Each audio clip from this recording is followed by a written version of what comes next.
मग स्टुडंट मराठीचा 10वा धडा आपण बघत होतो. मराठी या विषयामध्ये दंतकथा मधला 10वा धडा अतिशय सुंदर असा धडा आहे. लेखक दातांच्या दुखण्याच्या प्रॉब्लेमबद्दल माणसाची जी मतं असतात ती कॉमनली लेखकांची सुद्धा आहेत, पण लेखकांची मतं थोडीशी विनोदी आहेत आणि हेच विनोद लक्षात ठेवून लेखकांनी काही गोष्टी या धड्यामध्ये सांगितलेल्या आहेत. सुरुवातीला दात हे जणू 6वं महाभूत आहे असं त्यांनी म्हटलेलं आहे. त्याच्यानंतर शरीराचा सगळ्यात विचित्र आणि सगळ्यात शेवटला उगवणारा भाग म्हणजे दात आहे असं त्यांनी म्हटलेलं आहे. दात एखाद्याचं बोट तुटलं, एखाद्याचा हात तुटला, एखाद्याचं नाक तुटलं तर ते पुन्हा उगवत नाही, पण दात हे पुन्हा उगवतात. ही गोष्ट फार सुंदर आहे. पण दात उगवताना जे माणसाला त्रास देतात त्या गोष्टीचा लेखकांना प्रचंड राग येतो, कारण लेखकांचे बरेचसे नातेवाईक ह्या दातदुखीच्या त्रासामुळे लेखकांपासून दूर झालेले आहेत. मराठी भाषेतसुद्धा दात या शब्दाला विशेष असं मूल्य नाही. दात हा नेहमी वाईट विचारानेच काढला जाणारा शब्द आहे असं कुठेतरी लेखकाला वाटतं. त्याचबरोबर लेखकांनी हे देखील म्हटलेलं आहे की लेखकांचा एक मित्र होता ज्याचं नाव होतं परशा. हा परशा पैलवान होता. परशा जो आहे हा अतिशय ताकदवर असून एखाद्या वाघालासुद्धा तो मारू शकत होता, इतका तो प्रचंड ताकदवर होता आणि त्याला त्याच्या ताकदीची घमेंडसुद्धा होती हे लेखकाला जाणवलं. पण एक दिवस तो एखाद्या हिरमुसलेल्या लहान बाळासारखा रडत होता किंवा त्याला त्रास होत होता असं त्यांना लेखकांना दिसलं आणि लेखकांनी त्याला सहजपणे विचारल्यानंतर त्यांच्या लक्षात आलं की त्याचे दात दुखत आहेत आणि ह्या दातदुखीच्या आजारामुळे तो प्रचंड वैतागलेला आहे. ओके. त्यानंतर लेखकांचासुद्धा एक दिवस दात दुखू लागला. त्यावेळी लेखकांना वाटलं की आत्तापर्यंत त्यांनी जे लोकांना दातदुखीबद्दल हसलेले आहेत ते किती चुकीचं होतं, म्हणून लेखकांनी लोकांची माफीसुद्धा मागितलेली आहेत. आणि त्यानंतर लेखकांचे दातांविषयीचे जे त्रास आहेत याबद्दल त्यांनी खरं सांगायला सुरुवात केलेली आहे की एखादा जिप्सी ज्याप्रमाणे किंवा आदिवासी ज्याप्रमाणे झाडाचे मूळ तोडत असतं, झाड तोडत असताना झाडाच्या मुळांवर मोठ्या मोठ्या प्रमाणे घाव घालतो, तसं दातावर कोणीतरी घाव घालत आहे असं लेखकांना वाटत आहे असं ते म्हटलेले आहेत. आता पुढे बघा. असे म्हणतात की दिवसा सभ्य दिसणारी माणसं रात्री आपल्या खऱ्या रूपात येतात. दातसुद्धा तसंच आहे. नाहीतर दिवसा अधूनमधून सभ्यपणे दुखणारा दात रात्री राक्षसांसारखा अक्राळ विक्राळ होतो. हे सुद्धा आपण पाहिलेलं आहे की लेखक म्हणतात की ज्याप्रमाणे एखादा सभ्य माणूस पहिलं सगळ्या गोष्टींचा आढावा घेऊन मग रात्री चोरी करतो, त्याप्रमाणे दातसुद्धा सुरुवातीला एकदम शांत असतात, पण नंतर ते दात अतिशय अक्राळ विक्राळ रूप घेतात आणि ते आपल्याला प्रचंड त्रास देतात असं ते म्हटलेलं आहे. दात दुखत असताना नुसता एखादा शेंगदाणा जरी खाल्ला तरी एखादा दगड दाताखाली ठेवल्यासारखं वाटू लागतं असं लेखकांचं म्हणणं आहे. अशातच लेखकांनी बायकोशी वाद करायला सुरुवात केलेली आहे. लेखकांचा एक दिवस दात दुखत असताना लेखकांनी मोळदेव मेलो म्हणजे एखाद्या लहान बाळासारखं ओरडायला सुरुवात केलेली आहे. तर लेखकांच्या बायकोने मी तुम्हाला कापूर देते, तो दाताखाली ठेवा म्हणजे तुम्हाला बरं वाटेल असं सांगितलेलं आहे. इथपर्यंतचा भाग आपण बघितलेला आहे. आता पुढे बघा. तेवढ्यात बाहेर कुणीतरी आले. बायको जाऊन पाहून आली आणि खालच्या आवाजात मला म्हणाली, दाते आले आहेत. या दात्यांचा आणि दातांचा काही संबंध काय? माझ्या प्रत्येक दातदुखीच्या वेळी नेमकं दाते कसे प्रथम येतात? तर लेखकांचे शेजारी दाते आलेले आहेत आणि दातेंना लेखकांच्या प्रत्येक आजाराची जाणीव होत असते असं लेखकांना वाटतं, कारण लेखकांना कुठलाही आजार झाला की लेखकांचे पहिलं दाते हे शेजारीच त्यांना भेटायला येतात, जे लेखकांना नको वाटतात.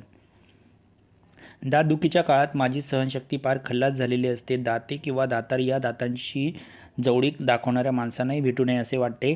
माझ्या दातदुखीचे आणखी एक वैशिष्ट्य असे की माझ्या विवळण्याने शेजारी पाजारी गोळा होतात आणि माझ्या दातांच्या अध्यक्षतेखाली दातदुखी ती का होते, टाळावी कशी आणि झाल्यावर कोणते उपचार करावेत यावर एकदा तरी परिसंवाद होतो. उपस्थित वक्ते मोठ्या हिरिरीने त्यात भाग घेतात. हीच मंडळी एवढ्या मोठ्याने बोलतात की माझे विवळणे त्यात बुडून जाते. माझा अनुभव असा की दातदुखीवरील चर्चेने दातदुखी मुळीच कमी होत नाही. दातदुखीवरील खूप उपचार मला आहेत. माझा दात दुखू लागला की मी बायकोला त्यातले काही उपचार करायला सांगतो आणि तीही आपले काही उपचार करते. तर बघा, दात दुखायला लागल्यानंतर आपले शेजारी पाजारी आपल्याला बरेचसे सल्ले देत असतात. शेजारी पाजाऱ्यांनाच आपल्या दाताची किती काळजी असं वाटायला लागतं. त्याप्रमाणे लेखकांचे शेजारी दाते आणि दातारसारखे दुसऱ्या फॅमिलीज एकत्र येतात आणि लेखकांना दातदुखी टाळण्यासाठी वेगवेगळे सल्ले देतात. आता काही सल्ले लेखकांना इतके प्रचंड पाठ झालेले आहेत की लेखक स्वतःच बायकोला ते उपचार करायला सांगतात. ओके. अशी मिळून 20-25 प्रकारची औषधे, बोळे माझ्या दातामागे लागतात. 4 दिवसांनी दात दुखायचा थांबतो. कशामुळे थांबला याचा शोध करायच्या मी भानगडीत पडत नाही. दात दुखणे थांबल्याचे कळल्याबरोबर परिसंवादातील सगळे वक्ते आपलाच उपचार लागू पडला की नाही याची खात्री करण्यासाठी येतात. मी कुणाचेही मन दुखवत नाही. प्रत्येकाला त्याने सुचवलेल्या उपायानेच गुण आल्याची कबुली देऊन टाकतो. तर बघा, लेखक किंवा कोणाचाही दात दुखायला लागल्यावर बरेच शेजारी येऊन आपल्याला बरेच सल्ले देतात. त्याच्यानंतर आपण बऱ्याच लोकांचे सल्ले ऐकल्यानंतर प्रत्येकाचा सल्ला आपण ऐकतो आणि ज्याचा सल्ला आपल्याला जास्त पडतो त्यालाच आपण हां तुमच्यामुळेच दातदुखी थांबली असं म्हणू लागतो. पण लेखक तसं करत नाहीत. लेखक सगळ्यांनाच म्हणतात की हां, तुमच्या उपायामुळे दात दुखायचे थांबले. ओके. या सगळ्याला कंटाळून शेवटी मी दाताचा प्रश्न कायमचा सोडवण्याच्या दृष्टीने तो दातच काढून टाकण्याचा निर्धार जाहीर केला. अनेकांचा सल्ला घेऊन आणि अनेक दंतवैद्यांचे चेहरे पाहून त्यात बऱ्याचपैकी दंतवैद्य गाठला. का कुणास ठाऊक, पण माझी अशी समजूत झाली की ज्याचे दात चांगले असतील असाच दंतवैद्य शोधणे बरे. यापूर्वी आयुष्यात दंतवैद्याशी कसला संबंध आला नव्हता आणि ते ठीकच होते. असे संबंध आल्यावर वाटलं की मी त्याला भेटून सारी दंतकथा सांगितली. दात काढून टाकण्याचा माझा विचार दंतवैद्या इतका दुसरा कुणालाच पसंत पडला नाही. दात काढण्याबाबत आमचे मतैक्य झाल्यावर पुढचा मार्ग सरळ होता. फक्त दात काढायला पैसे द्यावे लागतात याचे वाईट वाटले. पण मग मीच समजूत घातली की आपल्या डोक्यावरचे केस मुळासकट काढत नाही तरी पैसे देतो. मग दात मुळासकट काढण्यासाठी पैसे दिले तर काय बिघडले. तर बघा, फायनली लेखक एक दिवस दात प्रचंड दुखू लागल्यानंतर दात काढायचाच निर्णय घेतात. दाढ काढण्याचा निर्णय घेत असताना लेखकांना कुठेतरी वाटतं की आपले पैसे चाललेले आहेत. पण त्याचबरोबर त्यांना हाही विचार पडतो की आपण ज्यावेळी केस कापायला जातो त्यावेळी आपले अर्धे केस कापूनसुद्धा आपण त्याला पूर्ण पैसे देऊन येतो. मग आता इथे पूर्ण दाढच काढून टाकणार आहे, आपल्याला कायमचा त्रासच काढून टाकणार आहे, तर मग पैसे द्यायला काही हरकत नाही. आणि मी प्रामाणिकपणे सांगतो की 10-12 वर्षापूर्वी दंतवैद्याबद्दलच्या खऱ्याखुऱ्या दंतकथा ऐकल्या होत्या. त्यावरून दंतवैद्याच्या खऱ्याखुऱ्या कथा ऐकल्या होत्या. त्यावरून दंतवैद्याची खुर्ची, दात उपटण्याची क्रिया इत्यादी सर्व गोष्टींबद्दल माझ्या मनात विक्राळ भीती होती. पण प्रत्यक्षात तसे काही वाटले नाही. दंतवैद्य अलीकडे फारच माणसाळलेले आहेत असे माझे प्रामाणिक मत झाले. त्यांनी माझ्या हिरड्यात इंजेक्शन देऊन इतका लीलया दात उपटला की मी आश्चर्यचकित होऊन पाहत राहिलो. दात उपटण्याची क्रिया इतकी सोपी असेल तर वाटले नव्हते. मी आजवर शत्रूंना आणि शेजाऱ्यांना भांडण्याच्या वेळी दात उपटून हातात ठेवीन, दात घशात घालीन अशा माझ्या शक्तींचे प्रदर्शन करण्याच्या धमक्या दिल्या होत्या. त्याचा काहीच अर्थ नव्हता याची हळहळ दंतवैद्याच्या खुर्चीत असताना वाटली. तर पुढे बघा, भांडणात आपण एखाद्याला म्हणतो की तुझा दातच फोडून टाकीन, तुझ्या दात हातात उपटून देईन, बरोबर आहे. पण खरं सांगायला गेलं तर आता दंतवैद्य किंवा डॉक्टर जे आहेत दाताचे, डेंटिस्ट, त्यांच्याकडे गेल्यानंतर दात काढत असताना कुठलाच त्रास जाणवत नाही. ते पहिलं दात सुन्न पडायचं इंजेक्शन देतात, त्यानंतर तुमचा दात सहजपणे ते काढून टाकतात. तुम्हाला बोलत असतानाच ते दात काढतात. त्यामुळे आपला दात कधी निघाला हे सुद्धा कळत नाही. त्यामुळे लेखकांना वाटतं की आपण ज्या धमक्या देतो त्या अतिशय पोकळ आहेत, त्यांचा काही उपयोग नाही, कारण दात पडताना अक्षरशः तसं काहीच होत नाही.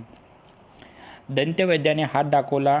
हाच तो खलदंत ज्याने माझ्या बायकोपुढे हसे केले. तो हाच नीत दात नतदृष्ट, तुला हेच शासन योग्य आहे असे मी उरले सुरले दात ओठ खाऊन मनाशी म्हणालो. आता पुन्हा तो ठणका लागणार नाही, पुन्हा ते बोळे धरावे लागणार नाहीत, पुन्हा बायकोचा उपदेश ऐकावा लागणार नाही. या विचाराने मी आनंदाने बेहोश झालो. उरलेल्या दातांना धाक बसावा म्हणून तो काढलेला दात घरी नेण्याचा विचार मनात येऊन गेला. पण त्या दातांची संगतसुद्धा नको असे वाटून तो दंतवैद्याला अर्पण केला. आनंदाने घरी निघालो. दातातून ओरडून शेजाऱ्या पाजाऱ्यांना सांगितले, तुम्ही जागवणारा दात गेला, यापुढे दंत सप्ताह नाही. तर बघा, फायनली लेखकांचा दात काढलेला आहे. लेखकांना वाटलेलं आहे आता पुन्हा ठणका नाही, पुन्हा त्रास नाही, पुन्हा कापराचे बोळे घालावे लागणार नाहीत, बेहोश व्हावं लागणार नाही, सगळं मस्त होणार आहे आणि माझा त्रास 100% कमी झालेला आहे असं लेखकांनी म्हटलेलं आहे.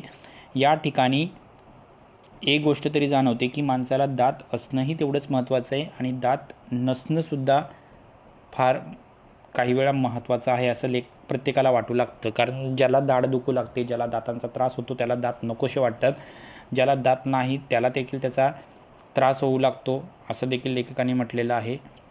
पण साहजिकच दात किंवा आपल्या शरीराचा प्रत्येक अवयव आपल्या शरीराची एक शान आहे. आपल्या शरीराचा प्रत्येक अवयव आपली एक महानता दाखवतो. दात शरीरातल्या एक महत्त्वाच्या घटकांपैकी एक आहे. जर दात नसतील तर माणूस विचित्र दिसू लागतो आणि दाताला तेवढंच महत्त्व आहे. त्यामुळे लहानपासून मोठ्यांपर्यंत सर्वांनी व्यवस्थित दातं घासले पाहिजेत, दातांची काळजी घेतली पाहिजे. बाकीच्या घटकांसारखा दात हा फार महत्त्वाचा घटक आहे. साहजिकच आपल्याला अन्न खाण्यासाठी, आपल्याला कुठलाही पदार्थ चावून खाण्यासाठी दातांची गरज असते. त्यामुळे दातांशिवाय आपल्याला पर्याय नाही. त्यामुळे हे दात टिकवणं फार महत्त्वाचं आहे. 100 लोकांपैकी फक्त 1% लोकांची दातं शेवटपर्यंत टिकतात, कारण ते दातांवर कसलंही व्यसनाचे पदार्थ घालत नाहीत, दात स्वच्छ ठेवतात, 2-3 वेळा दातं घासतात. या गोष्टींचा काही लोकांना फायदा आहे. पण काही लोकांना त्यांनी लहान वयातच नको ते पदार्थ खाल्ल्यामुळे किंवा लहान वयातच त्यांना नको ते व्यसनं लागल्यामुळे त्यांचे दात शेवटच्या स्टेजपर्यंत जात नाहीत किंवा टिकत नाहीत. ओके, तर दात ही देवाने दिलेली देणगी आहे, त्याला टिकवणं फार महत्त्वाचं आहे. ज्याचे दात दुखत असतील त्यांनी दात काढून घेताना होणारे त्रास आनंदाने स्वीकारावेत, हे देखील लेखकांचं सांगणं आहे. ओके, तर अतिशय छान असा धडा आपण पाहिलेला आहे आणि काही डाऊट असतील तर प्रत्येकाने आठवणीने विचारावे. या धड्यातलं तुम्हाला लिहायचे प्रश्न आहेत, मी तुम्हाला अगोदरही सांगितलेले आहेत. प्रत्येक धड्याखालचे प्रयोग, सामासिक शब्द तुम्हाला वहीमध्ये लिहून काढायचे आहेत. या धड्यातले जे तुम्हाला प्रश्न लिहायचे आहेत ते म्हणजे स्वमतमधला पाठातील 5 विनोद निर्माण करणारी वाक्य शोधा, हा प्रश्न लिहायचा आहे. पहिला दुसरा प्रश्न लिहायचा आहे, लेखकाने दुखऱ्या दातांची तुलना अक्राळ विक्राळ राक्षसांशी केली, याबद्दल तुमचं मत लिहा. हे तुम्हाला 2 प्रश्न लिहायचे आहेत. ओके, हा तुमचा असाइनमेंट 10 10वी असाइनमेंट आहे. स्वमत फक्त प्रश्न लिहायचा आहे, प्रयोग प्रश्न लिहायचा आहे, सामासिक शब्द त्याचा विग्रह, समासाचे नाव हा प्रश्न लिहायचा आहे. स्वमतमधले आणि हे 2 प्रश्न लिहायचे आहेत. ओके, आणि तोंडी परीक्षेसाठी जे सांगितलेले आहेत हे सुद्धा मी तुम्हाला अगोदरच लिहायला सांगितले, वाक्यप्रचार आणि त्यांचे अर्थ. बरोबर आहे, तर हा तुमचा असाइनमेंट नंबर 10 आहे, ती तुम्हाला लिहायची आहे. ओके, तर या ठिकाणी आपला हा धडासुद्धा संपलेला आहे. दंतकथा लवकरच आपण पोषण संपण्याच्या मागे आहोत. त्याच्या अगोदर आपण अजून एकदा एक झूमवर लेक्चर घेणार आहोत, जे अंतर्गत मूल्यमापन 20 मार्कांसाठी असणार आहे. सर्वांनी ते अटेंड करायचं आहे. ओके.